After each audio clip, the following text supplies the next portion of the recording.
Good afternoon, ladies and gentlemen. My name is Clay, and I am the Bucks believer.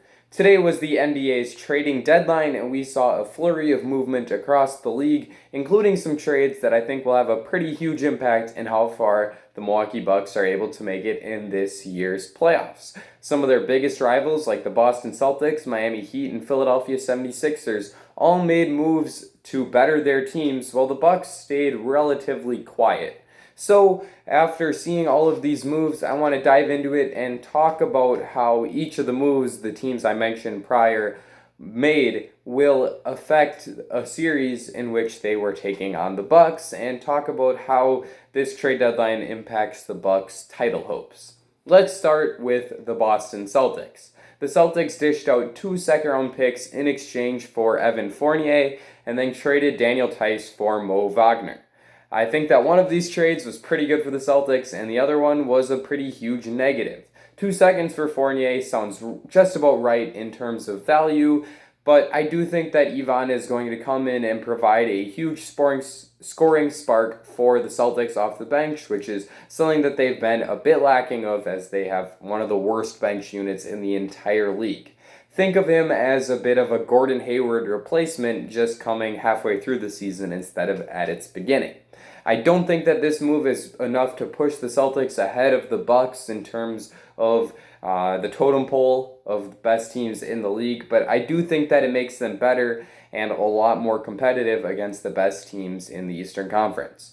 However, I think that the Daniel Theis for Mo Wagner move is pretty silly. I'm not sure what Danny Ainge was thinking when he made this trade. Perhaps it got them under the luxury tax or sets them up better for free agency. I don't know specifically, but just on the surface level, looking at it, this seems like one of the worst trades that was made in the entire trade deadline period. And I think that it hurts the Celtics quite a bit, as I think Theis was the best of their 3 centers. And while I do think Robert Williams can step in and play a different role than Theis, but play at a similar level, I'm not sure that Tristan Thompson is going to be able to give them reliable minutes off the bench. He's been pretty bad for them so far this season.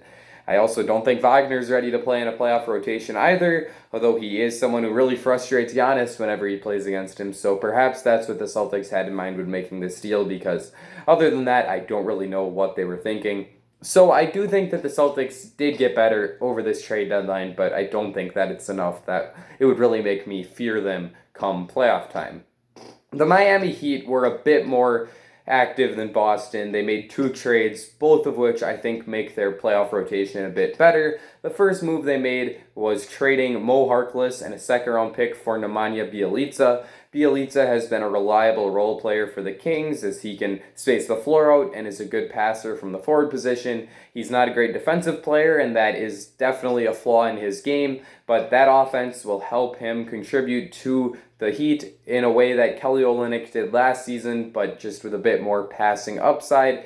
The Heat also traded Avery Bradley, Kelly Olynyk, and a pick swap for Victor Oladipo. This was one of the biggest no-brainer trades in the trade deadline period, as they didn't have to give up much at all, and while Oladipo hasn't been the same player that he once was in Indiana prior to his major injury, he still has some upside, and considering they didn't have to give up much to acquire him, I am a big fan of this move for Miami.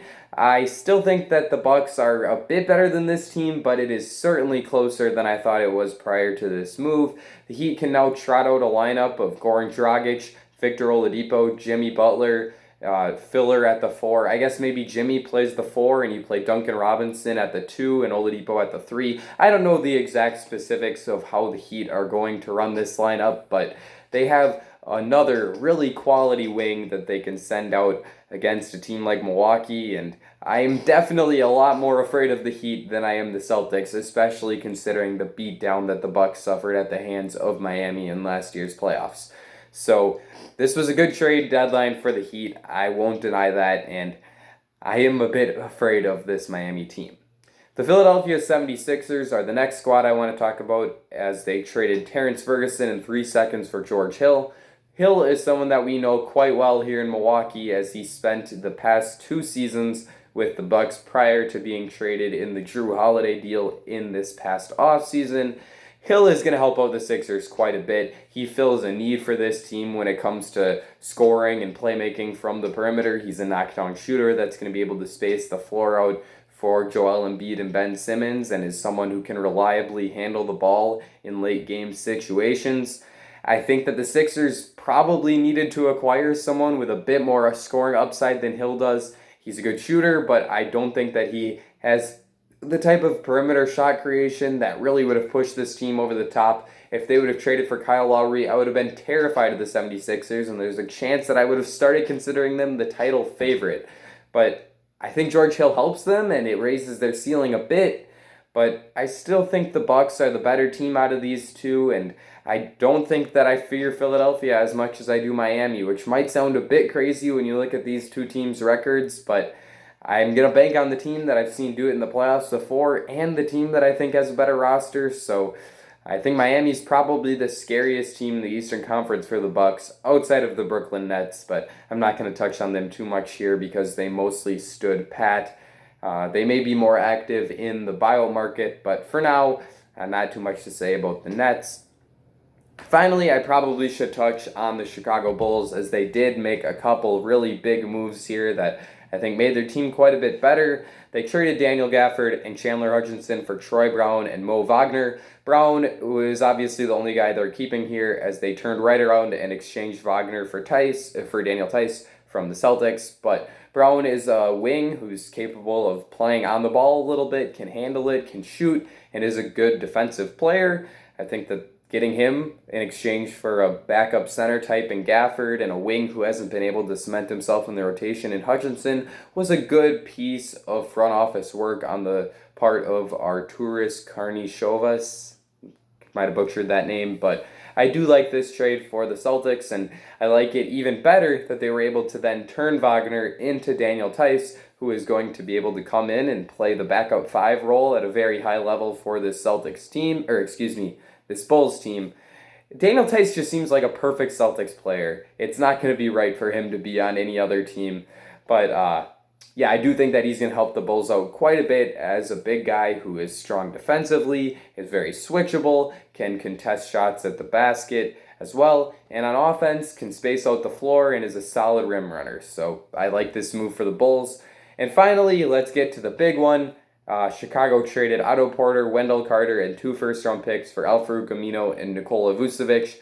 I'm not sure this is a trade I would have pulled my finger on if I were the Bulls, because they gave up pretty much 3 first-round picks in Carter and obviously the 2021 first and the 2023 firsts, and I do think that that is a little bit of overkill when it comes to acquiring Vooch, but this certainly will make the Bulls quite a bit better, as they now have a great second option to pair with Zach LaVine. They pretty much have 2 All-Stars, as both LaVine and Vucevic made the All-Star game this past season, so pretty clear that this is going to make their team better. Does it vault them past the Bucks in any way? No, it doesn't. Vucevic has given the Bucks trouble on the offensive end in past series.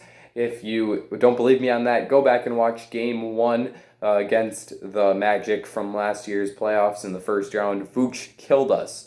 And while I do think that he can pose a lot of those same problems this year, the Bucks now have a 5-man lineup in which they play small ball, and I don't think Vucevic is going to be as effective against that, because the Bucks are just going to kill him on the defensive end of the court. So while I do think this is a good move, makes the Bulls better, I'm certainly not afraid of them, and I think in a playoff series the Bucks could probably win in 4 or 5 games still. Let me know what you thought of this trade deadline in the comment section down below. Do you fear any of these teams more than you did prior to the deadline? Let me know. Leave a like and subscribe if you enjoyed this video, especially if you love all things Bucks. This is the place for you. I think that's going to be it for me, ladies and gentlemen. I'll see you all again very soon.